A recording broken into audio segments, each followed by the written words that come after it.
Hey everyone, welcome to another episode of The Balanced Lens, where we talk about faith, culture, and politics from a Christian perspective. The title of today's episode is Why America's Freedom is Unlike Any Other Freedom in the World. Reading through the Bill of Rights, I've learned so much more. I've come to appreciate America so much more because of just how comprehensive our Bill of Rights is. And today we're talking through Amendments 2 through 5. In our last episode, we talked about some of the core freedoms we have as Americans. Encourage you guys to check that out in episode 28. But as we begin, we look here at the Second Amendment, which is probably the most controversial amendment of them all. And the text goes like this: A well regulated militia, being necessary to the security of the free state, the right of the people to keep and bear arms shall not be infringed. Well, what does that mean? And why is this so controversial? Yep, this is absolutely the amendment that generates the most controversy and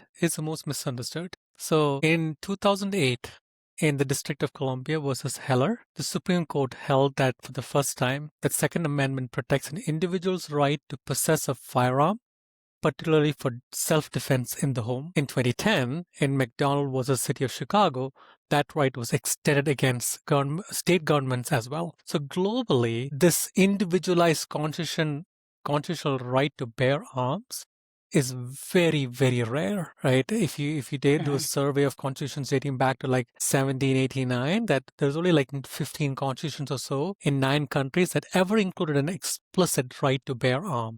And most of those were in like the 19th century Latin America. Today, like, for example, no European Union law, no convention among the Western democracies contain anything close to what we have. The United Kingdom, which once had the rights to arms under the English Bill of Rights of 1689, now has some of the strictest gun laws in the world, enacted after mass shootings at Hungerford in 1987 and in Dunblane in 1996. Germany has a Weapons Act that requires applicants under 25 to produce a mental health certificate from a licensed psychologist.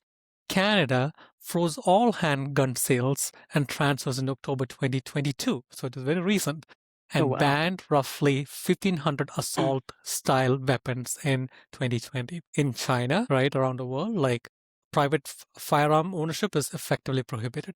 In Russia, civilian access to handguns is severely restricted. In Saudi Arabia, UAE, and the monarchies, firearms are highly controlled by the state. Yet, in the US, with less than 5% of the world's population, it holds approximately like 46% of the world's civilian-owned guns. It has the highest firearm homicide rate as well among high-income nations, which is about, I think it's about 4.5 deaths per 100,000 residents as of 2021. So this is the tension of the Second Amendment, right? The right is real, but there is also a cost for it. And there's a balanced reading that must hold both of these truths simultaneously and bring a balance. So think about, I'd like our audience to think through one thing, right?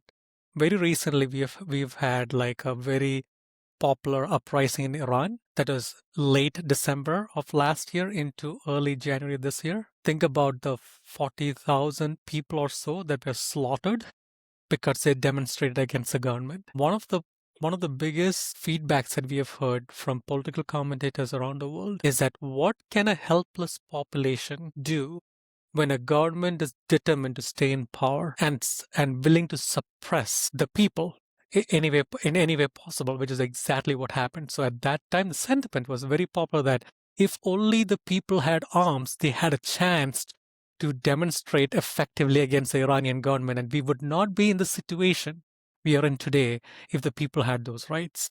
It's a good example of why the founding fathers believed that this was very important in order to have a check on the potential tyranny of the government. That's why we have the Second Amendment. The right to bear arms is an individual right, because at any point, if the government is even thinking about being tyrannical, this will make them pause, because people will come together, they can band together, and they have arms to defend themselves against tyranny. So it is a very well thought out. It's very rare, but there are also real costs to consider and think through. So that's the Second Amendment for you. Yeah, this could be a whole podcast episode in and of itself, right? I mean, we're probably going to get a lot of people cursing us out in the comments after this, right? But what you said was absolutely true. As a nation, how do you defend your rights against a tyrannical government? I mean, the founders, when they crafted the Second Amendment, there was a deep distrust of England, of standing armies. They believed in armed citizen security and prosperity of a nation. They believed a good militia was essential to deter tyranny, interference from foreign nations, to suppress insurrections, and maintain the security of a country. The phrase well regulated is interesting. It means properly trained and equipped, right? Not heavily government controlled. But it reflected the founding fathers' view that people should be capable of, defending their liberty. Now, here's the obvious elephant in the room, right? Look at, you alluded to this. Look at murder. Look at homicide rates. And we want to be sensitive to this. If you've been a victim of gun violence or you know someone who has been a victim of gun violence, this is difficult. It's a hard subject to even logically process. And so, we definitely extend our compassion and love to anyone who's been a victim of that. But looking at this statistically, and I don't want to downplay such a heated issue into statistics, if you look at non suicide firearm related deaths, according to the latest CDC data in 2024, there were approximately 16,854 such deaths. Whether or not you want to trust the statistic, that's up to you. Even if it's double or triple the number, let me present a counter statistic. On the National Crime Victimization Survey, this is considered one of the most reliable sources of government data when it comes to gun violence. It puts defensive gun uses at roughly 60 to 100,000 times per year. So defensive gun uses, this is where there's no police department a phone call away and you're waiting 20 minutes trying to figure out who's going to come help you. In those situations where a gun is used as defense, they estimate 60 to 100,000 times per year. Guns were essential to the civil rights movement. African Americans in their polling centers, when they were being attacked by the KKK with these cocktails that essentially were explosives. A lot of the veterans that had come back from the Korean War knew how to use a gun and they trained other people on how to defend polling centers.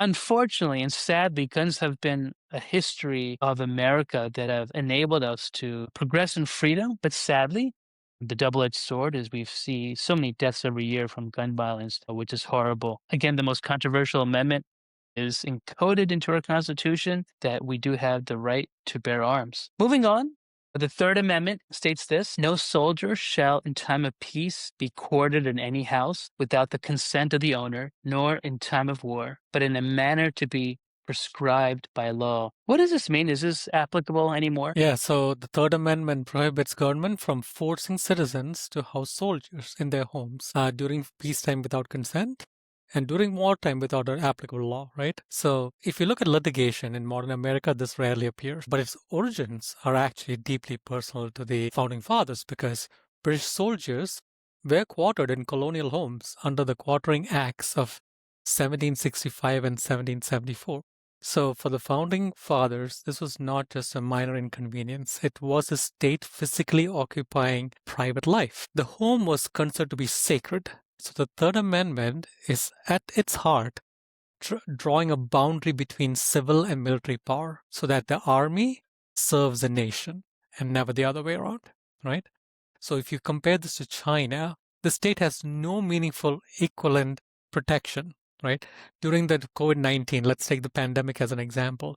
Health authorities in China entered private residences for enforcement purposes with no independent judicial check. In Saudi Arabia and other monarchies, the military and security apparatus operate under royal authority with no civilian constraint equivalent to this amendment. So the notion that the government power stops at your front door is a distinctly American legal idea, and it's one of the beauties of the Third Amendment. That's really fascinating. I never knew that. And you never think about the Third Amendment in that way. But the founders had this commitment to protecting private property and ensuring that people could be protected against soldiers entering their home and forcibly taking their property during war or peacetime, for that matter. Moving on, the Fourth Amendment, it states this: the right of the people to be secure in their persons, houses, papers, and effects against unreasonable searches and seizures, shall not be violated, and no warrants shall issue, but upon probable cause. And it continues. This creates strong judicial oversight its protection against unreasonable searches and seizures, warrants with probable cause. There's a very strong warrant requirement here. But what else does this mean for us, though, as American citizens? So this amendment gave rise to this exclusionary rule. It's a legal doctrine that evidence obtained through an illegal search cannot be used at trial. So if the government, the government can potentially lose its case because it played by the wrong rules, right? And this is remarkable. It's a remarkable feature of the American legal system that process matters as much as outcome. How you got the evidence matters, right? If you compare this to, like, say, Russia, the federal media regulator maintains a list of blocked websites with limited transparency or any judicial review. In China, another example, another communist state, the state conducts comprehensive digital surveillance with keyword filtering, bandwidth throttling, and compelled access to communication, none of which requires anything resembling an independent warrant. And if we all remember what happened in Iran, right? There was internet blockade, no one could speak, like nobody knows what's going on in Iran right now because the government controls the system and they can blacklist whoever they want and specifically allow certain people to log into X, into Twitter, and express their thoughts. It is very regulated and it's whatever the government wants. In the UAE and in the Middle East, there's a Freedom House that has reported that the state security agencies conduct extensive surveillance and hacking activities against perceived opponents, right? Including advanced commercial spyware deployed against private citizens. So we say this all about other countries, but I want to also be fair, right? The United States also has some grievances to consider in this respect. I think everyone remembers the National Security Agency's mass surveillance program, which was revealed by Edward Snowden in 2013. It raised serious Fourth Amendment questions. Another example is the FISA courts that operate in secret. The government's use of geofence warrants, which compel tech companies to produce data on every user within a geo area at any given time, remains legally unresolved. So, in this digital age, the Fourth Amendment protections are still being very heavily debated and that lines are being drawn. But the basic philosophy is that it protects people against unreasonable searches and seizures and requires warrant to be based on probable cause and demands that warrants are specifically describe the place to be searched and the person or things to be seized, not just a general warrant. So it's protecting us, the people, against the tyranny of the government or against each other as well. Yeah, and you bring up some excellent points there. If you want to appreciate the Fourth Amendment, right, go to other countries where, you can have your house essentially searched and property seized and used against you in court. But the US courts enforce a strict exclusionary rule, meaning evidence obtained illegally is typically thrown out of court. And this creates this powerful deterrent against, police misconduct or overreach by the state. And it reflects the founders' distrust of unchecked authority. To contrast this further, in the United Kingdom, you can consider this as our brother country. There's no direct constitutional equivalent. Protections come from statutes, which generally require reasonable suspicion. But Parliament can change this law, unlike the Constitution in the US, which is essentially codified law, which cannot be changed very easily. Other Western countries, I'll give you an example. France operates under an inquisitorial system where investigating judges have broad powers to authorize searches. They can prioritize truth finding over strict adversarial barriers. And so what's happening? You're giving government more power over what's inside your own house. And the founders saw this as a great breach of their own privacy. And so, you don't think about this a lot in America, right? But if you go to a country or one of the countries that was just mentioned, the police or the government or a judge can issue some type of warrant to come and search your house without proper due process. And now you can be easily prosecuted in court for something you didn't even do. And so, we need to appreciate the limits that the Fourth Amendment places on the government. Now, this underscores a very core, unique American value, right? Explicit, judicially enforceable limits on the government written into the supreme law of the land, not just a law passed by Congress that can be overturned in the next congressional session, right? This is our highest authority of the law where this is encoded into. There's so much value in that. Now, the Fifth Amendment, loaded with so much, we think about this as the right to stay silent, right? Your Miranda rights here. But there's so much more in the Fifth Amendment. There are essentially 5 or 6 core clauses here. I'm not going to read this amendment because it is verbose here. Number 1, grand jury indictment. Number 2, double jeopardy. Number 3, protection against self-incrimination. Number 4, due process of law. And 5, just compensation when government takes your property. What do some of these clauses mean, and how do they how are they unique in America as compared to other countries? Yeah, it's a five-pack punch for the Fifth Amendment, right? So let's just reiterate what you just mentioned. The requirement of a grand jury for any serious federal crimes. 2, protection from being tried twice for the same offense, right? 3, the right to remain silent. 4, the guarantee that of due process of law before being deprived of life, liberty, or property. And number 5, the requirement that private property taken for public use must be justly compensated. So these are fundamental Fifth Amendment rights, right? So the right to remain silent, as an example, traces all the way back to Magna Carta of 1215, which established the foundational principle that even the king was bound by the law. So every American, as an example, knows the phrase "I plead the fifth," right? It's a shorthand, but behind that shorthand is something genuinely radical, that the government must prove its case against you, and you are not required to help them do so. So that's why you say "I plead the fifth," right?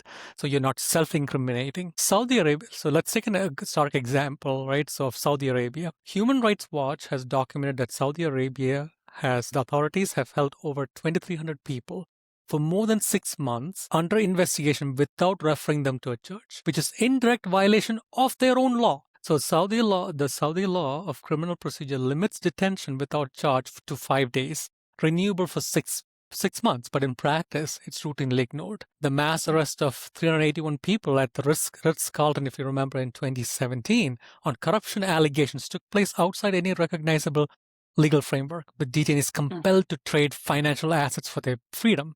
You remember the whole Prince MBS takeover. So in China, as an example, the legal concept of residential surveillance at a designated location allows authorities to detain individuals for up to 6 months in an undisclosed location without formal arrest, charge, or access to a lawyer of their choosing. In Russia, the UN Working Group on Arbitrary Detention has repeatedly found them in violation of international standards on detention and due process.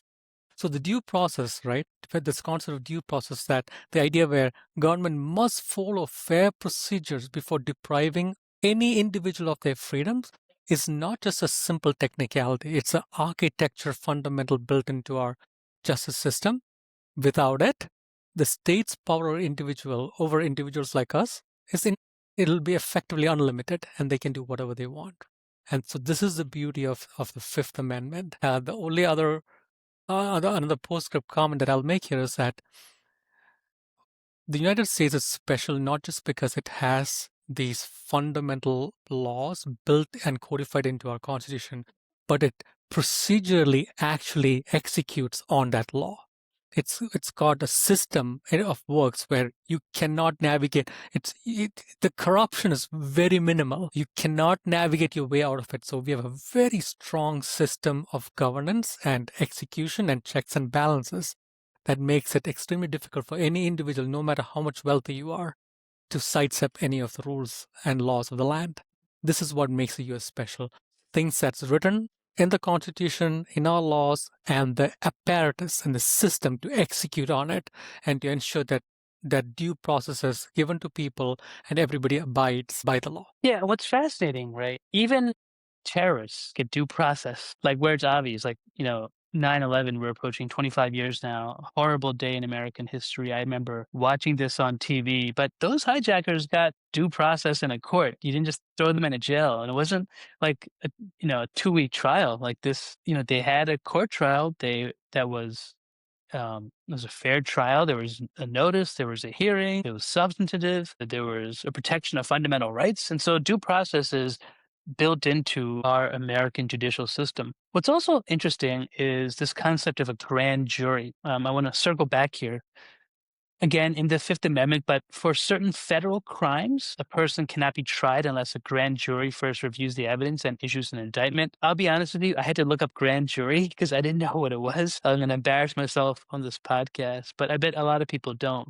A grand jury indictment is I'm reading this out. It's a formal written accusation issued by a group of ordinary citizens, usually 16 to 23 people, who review evidence presented by the prosecutor in secret proceedings. If they believe there's enough probable cause to believe a person committed a serious federal crime, they vote to issue an indictment, which allows the case to proceed to a full trial. So it's a check on the government. The grand jury acts as a buffer between prosecutors, perhaps prosecutors who work for the government, and the accused, helping to prevent politically motivated or frivolous or malicious prosecution. Now, what's interesting about grand jury, take our neighbor Canada. Canada does not require grand jury indictments. Most criminal charges are laid directly by prosecutors, followed by a preliminary hearing in some cases. And so you need to appreciate that this is not the status quo in a lot of the world. Another clause of the Fifth Amendment that I think is really interesting is